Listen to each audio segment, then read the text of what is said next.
bahwa Allah itu penuh kasih, Allah itu luar biasa. Saya bilang tidak perlu penglihatan, karena apa? Alkitab ini sudah cukup, sudah lengkap mengatakan itu. Orang yang membaca Alkitab pasti. Aku datang dengan telanjang, aku pulang juga dengan telanjang.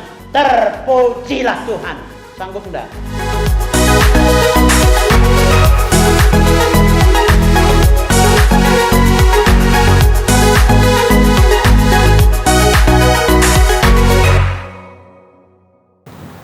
Shalom. Shalom. Ya. Jadi kita yang dikasihi oleh Tuhan Yesus, saya mau bertanya dulu, ya. Ya, saya mau bertanya dulu. Siapa yang sudah tahu tentang surga?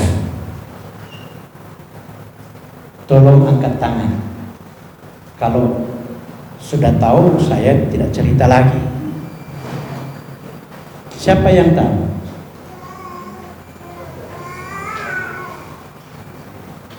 Yang pasti, Bapak Ibu Saudara-saudara, surga tidak terletak di bawah kaki ibu. Ya, bukan di situ tempatnya. Ya, itu suatu pernyataan yang konyol kalau saya bilang. Ya, surga pasti tidak di telapak kaki ibu. Ya, siapa yang setuju? Ya, yang jadi jangan bilang lagi surga di bawah telapak kakimu, apapun kondisinya, bukan di situ surga. Hina banget surga di telapak kaki ibu. Ya. Nah, jadi kita yang dikasih oleh Tuhan, tema kita hari ini, ya, itu tentang surga, saudara-saudara. Supaya seperti doa kita tadi, ya, kita tidak tersesat. Ada pendeta mengatakan, ya, ada pendeta mengatakan, itu pendeta, ya, nah, dia bilang, karena saya tanya, ya, lalu dia bilang, nggak penting bagi saya tahu surga itu. Yuk. Kenapa nggak penting? Saya pikir. Lalu dia bilang, pokoknya saya percaya kepada Yesus, sudah pastilah masuk surga, katanya. Ya. Jadi jalan ke surga tidak diketahui bagaimana ya masuk ke surga. Ya masuk ke surga juga ya, mungkin ya karena percaya sama Yesus. Ya. Tetapi alangkah baiknya surga itu diketahui, ya. Halo. Alangkah baiknya kita tahu tentang surga, ya. Bukan berdasarkan cerita aja. Lebih dahsyat lagi kalau kita mengalaminya. Amin. Halo, amin. Ini kok seperti susah semua sih. Susah aja tidak masuk surga lagi loh. Ya, siapa yang susah? Ya. Nah, jadi kita yang dikasih Tuhan, kita angkat temanya kerajaan surga berarti sama dengan kerajaan Allah. Ya. Bukan berarti Allah itu banyak, ya. Bukan berarti Allah itu banyak, tetapi Allah itu only one, hanya satu, ya. Jadi dia punya kerajaan sendiri. Tujuan kita mau ibadah di gereja supaya kita masuk ke surga. Ya.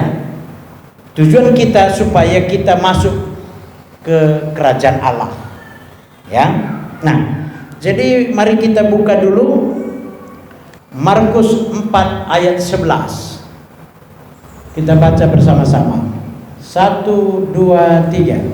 Jawabnya, kepadamu telah diberikan rahasia kerajaan Allah, tetapi kepada orang-orang luas segala sesuatu disampaikan dalam perumpamaan. Ya, jadi jelas ya. Kepadamu telah diberikan rahasia. Ya. Jadi hanya orang-orang Kristen yang notabene, ya, tidak semua orang Kristen dikasih. Ya. Jadi untuk mengetahui rahasia kerajaan surga hanya ada bagi orang-orang Kristen yang sudah lahir baru. Ya, yang sudah lahir baru. Yang tidak lahir baru bagaimana? Jauh mengetahui tentang kerajaan surga. Hanya orang-orang lahir barulah yang diberikan rahasia pengetahuan tentang kerajaan surga. Ya, kita kembali lihat satu ayat. Matius 16 ayat 19. Jadi kita baca sama-sama lagi ya. 1, 2, 3. Kepadamu akan diberikan kunci kerajaan surga. Apa yang kau ikat di dunia ini akan terikat di surga, dan apa yang kau lepaskan di dunia ini akan terlepas di surga. Nah, apa yang diberikan kepada kita? Kunci kerajaan surga. Kepadamu telah kuberikan kunci kerajaan surga. Apa kunci itu? Kira-kira menurut Bapak Ibu Saudara-saudara, apa kunci itu? Nah, itu makanya Bapak Ibu Saudara-saudara, kita perlu senantiasa ibadah supaya kita tahu rahasia kunci kerajaan surga ini, supaya kita bisa membuka kerajaan surga. Ya, tanpa kunci kita tidak bisa membuka kerajaan surga. Apa kira-kira kunci ini? Kunci itu adalah saya kasih tahu sekarang. Kunci kerajaan surga itu adalah Roh Kudus. Ya, Roh Kudus. Karena itu memahami firman Tuhan harus dalam bimbingan Roh Kudus. Tanpa Roh Kudus tidak ada orang yang bisa memahami firman Tuhan. Ya, tidak ada. Kalau kedagingan tidak mungkin. Ya, tidak mungkin kita mengerti firman Tuhan. Hanya bimbingan Roh Kudus. Itulah kunci kerajaan surga. Dengan mengetahui rahasia-rahasia firman Tuhan, dengan mengetahui kehendak-kehendak Tuhan. Jadi di dalam kitab Matius 7 ayat 21 dikatakan, kita baca sama-sama ya. 1, 2, 3. Karena siapa yang berseru kepadaku, Tuhan, Tuhan, akan masuk ke dalam kerajaan surga, melainkan dia yang melakukan kehendak Bapa-Ku yang di surga. Nah, jadi kuasa Roh Kudus itu membuat kita mengerti kehendak Bapa. Hanya mengetahui kehendak Bapa, hanya mengerti yang kehendak Bapa, kunci masuk kerajaan surga. Yang tidak mengetahui kehendak Bapa tidak mungkin. Kalau hanya kita mengenal Yesus tanpa mengetahui Yesus, tidak mungkin juga masuk kerajaan surga. Kita hanya mengetahui firman Tuhan tidak membawa kita ke dalam kerajaan surga.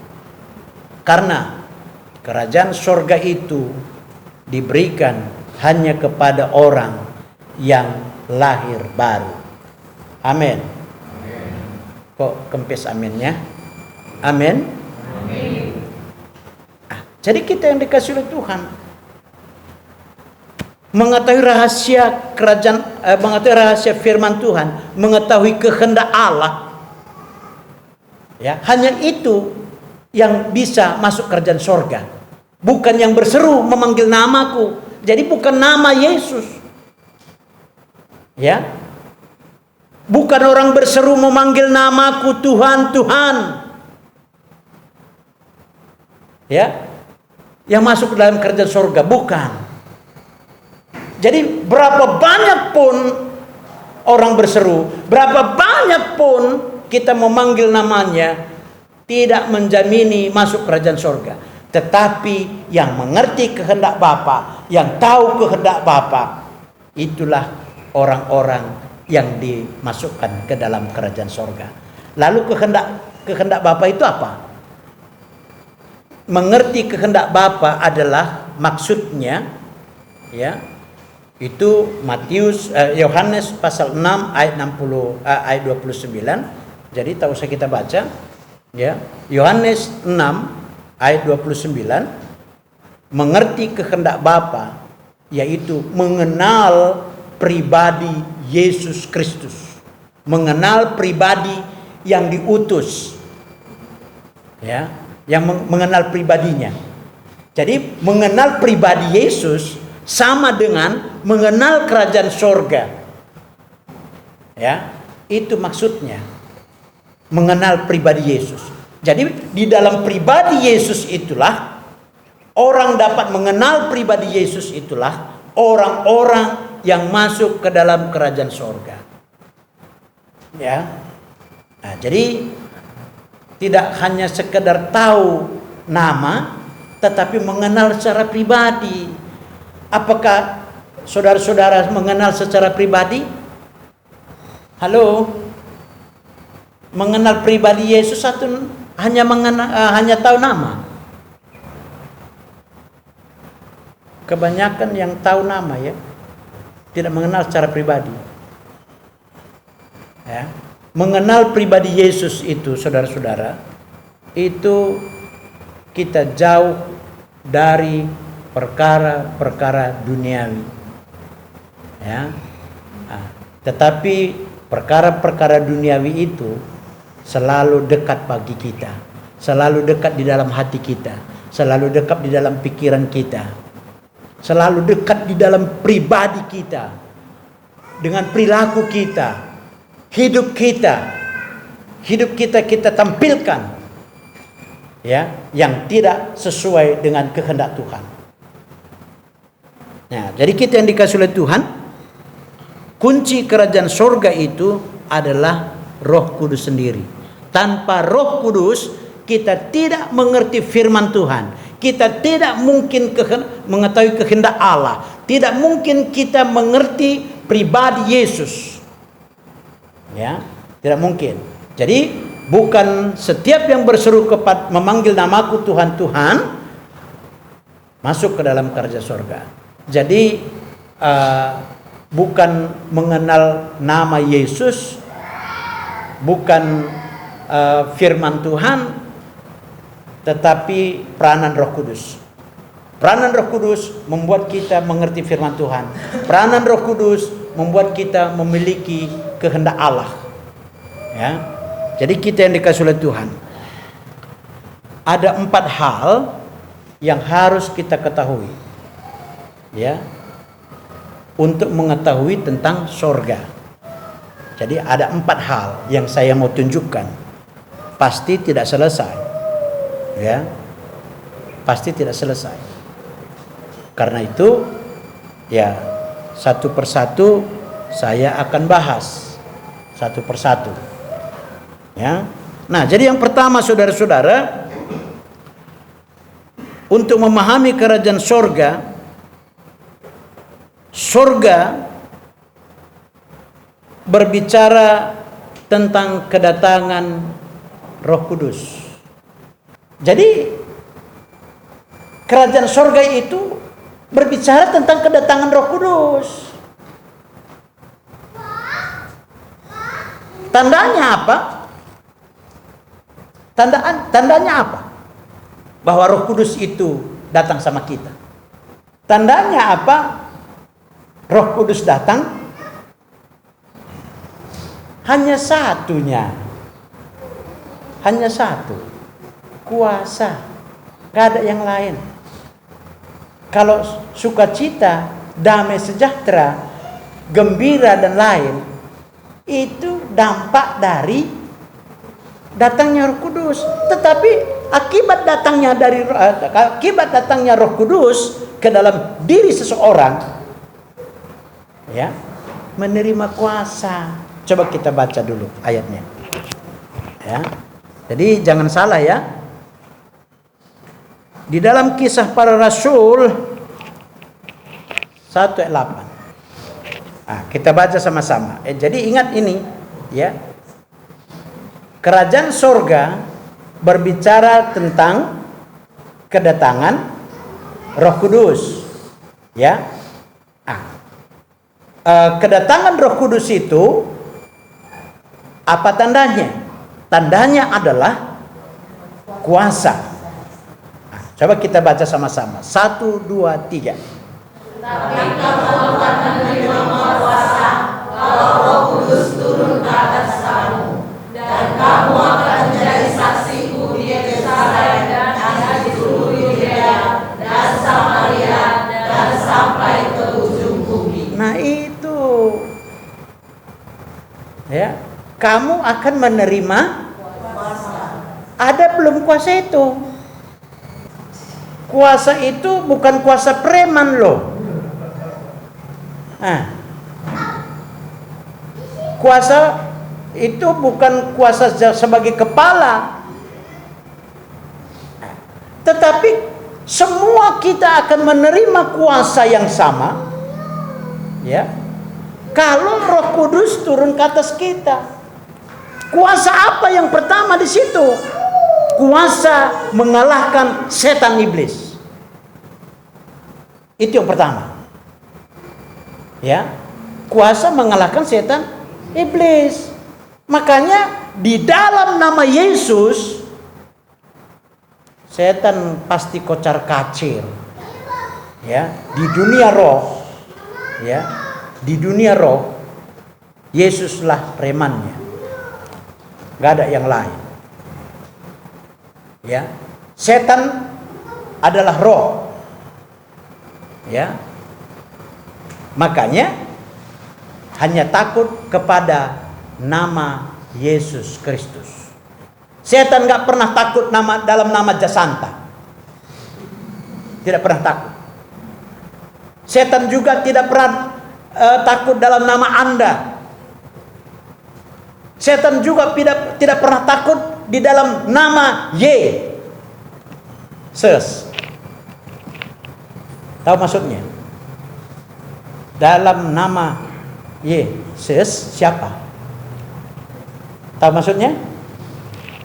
Nah, kalau Yesus, ya Yesus itulah Nona. Nah, jadi nama yang paling ditakuti, ya, setan adalah nama Yesus Kristus. Ya. Nah, jadi nama itu yang paling ditakuti. Nah, kalau di dalam nama yang lain mana bisa? Mana ada? Bahkan di dalam nama Yehuwa atau Yahweh nggak takut. Sama sekali nggak takut. Dalam nama Adonai nggak takut.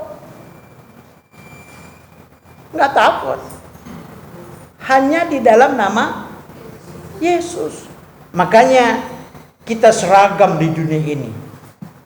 Ya. Semua orang Kristen seragam di dalam dunia ini. Seragamnya di mana? Ya, di dalam bahasa Inggris. In the name Yesus Kristus. In the name Yesus Christ. Ya. Kalau di dalam bahasa Jawa, Yesus Kristus juga dipakai. Dalam bahasa Karo, Yesus Kristus juga dipakai. Seluruh dunia memakai nama yang sama. Ya. Jadi kita yang dikasih oleh Tuhan Yesus, Yesus Kristuslah nama yang paling ditakuti. Tetapi kita tidak punya kuasa apa-apa walaupun di dalam nama Yesus Kristus, kalau kita tidak mengetahui pribadi Yesus yang sebenarnya. Ya, kita tidak akan punya kuasa apa-apa. Makanya kebanyakan orang pada waktu dia mengusir setan, tidak terjadi apa-apa. Tidak terjadi mujizat. Ya, tidak terjadi. Hanya mengenal pribadi Yesus Kristuslah ada mujizat. Jadi rugi Anda kalau tidak mengenal pribadi Yesus Kristus. Rugi sekali. Ya. Kita juga buka Matius 6 ayat 33. Matius 6 ayat 33. Sudah dapat? Oke, kita baca bersama-sama. 1, 2, 3. Tetapi carilah dahulu kerajaan Allah dan kebenarannya, maka semuanya itu akan ditambahkan kepadamu. Nah, itu maksudnya carilah apa?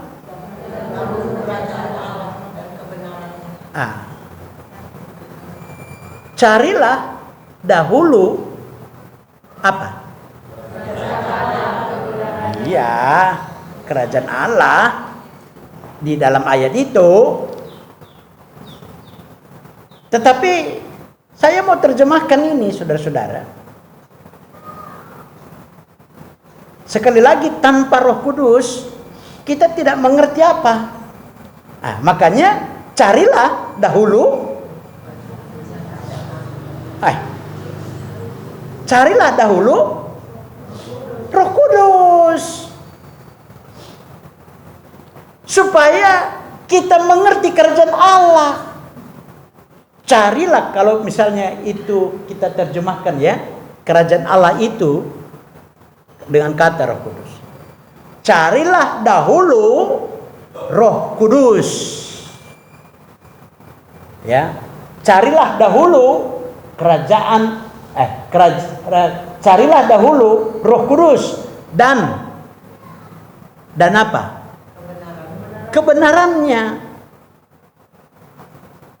Jadi Roh Kuduslah yang memberikan kebenaran. Roh Kuduslah kita membuat mengenal pribadi Yesus. Roh Kuduslah yang membuat kita mengenal pribadi Yesus yang adalah pribadi kebenaran itu. Ya, mengerti maksud saya?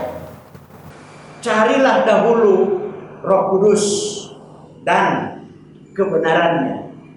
Ya, itu kebenaran siapa sih? Ya Yesus. Dia bilang akulah kebenaran dan hidup. Makanya carilah dahulu Roh Kudus dan kebenarannya. Carilah Roh Kudus dan Yesus dulu. Tanpa Roh Kudus nggak kita punya kunci. Kalau tidak benar, nggak mungkin masuk surga.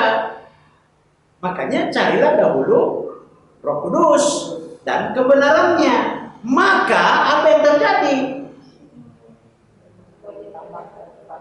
Ya udah, makanya semuanya ditambah kepada kenapa kita mesti khawatir dalam hidup ini? Pertama, Anda harus mencari Roh Kudus dulu dan kebenarannya supaya ditambahkan semua. Mengerti enggak? Halo. Ini wajahnya wajah bingung semua. Berarti nggak ngerti. Atau saya ulang-ulang aja ya. Sampai mudeng. Carilah dahulu Roh Kudus dan kebenarannya. maka semuanya ditambahkan kepadamu. Orang yang mengutamakan Allah, orang yang mengutamakan Yesus Kristus, orang yang mengutamakan pelayanan, orang yang mengutamakan penginjilan, pasti diberkati. Amin. Ya, pasti diberkati. Makanya jangan pikirkan uang terus. Jangan pikirkan. Ya, Alkitab mengatakan begitu. Kalau dunia ini bisa kita miliki dan itu tidak mau, ya kan? Kalaupun dunia ini bisa kita miliki, ya, kalau kita kehilangan nyawa, apakah arti? Ya kan? Kita tidak mungkin memiliki dunia, tapi kita kehilangan nyawa. Kalau kehilangan nyawa, ada nggak kita bawa kalau kita sudah mati? Ada kita bawa? Tidak ada kan? Semua kita tinggal. Baju kita pun nggak kita bawa. Tidak ada semua kita bawa. Satu pun nggak kita bawa, nggak. Bahkan bumi ini pun lenyap. Bumi ini akan lenyap. Tanah akan lenyap. Langit pun lenyap. Hanya ada dua pilihan di dalam kekekalan.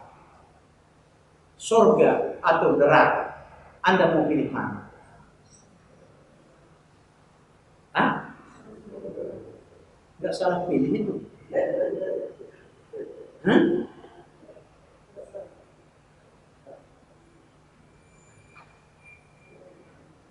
Kalau Anda mau masuk surga, ya, harus saya tekankan sekali lagi, harus mengenal siapa? Lalu Anda sudah mengenal pribadi itu enggak? Itu ngecap Anda, ya, tahu ngecap? Hanya impian Anda mau masuk ke surga, tapi kenyataan nggak bisa ke surga. Ngecap. Nah, jadi kita dikasih oleh Tuhan. Kalau kita tidak mungkin membawa apa-apa di dalam hidup kekekalan itu, lalu berapa tahun mau kita hidup? Hah? Kenapa mesti takut kita meninggal? Kenapa mesti takut mati? Mati secara fisik, pertemuan bersama dengan Yesus. Indah enggak? Hah? Indah enggak? Siapa takut? Iya, makanya corona ini tahu saya perlu kita takut. Kalau mati, di mana pun bisa kita mati. Jatuh di kamar mandi sedikit, blok katanya, enggak selesai. Nah, keselak sedikit makan duri, waktu makan pulang, bang selesai. Nggak ada yang kekal di dunia ini. Makanya jangan dibebani pikiran Anda, perasaan Anda dengan masalah-masalah. Amin.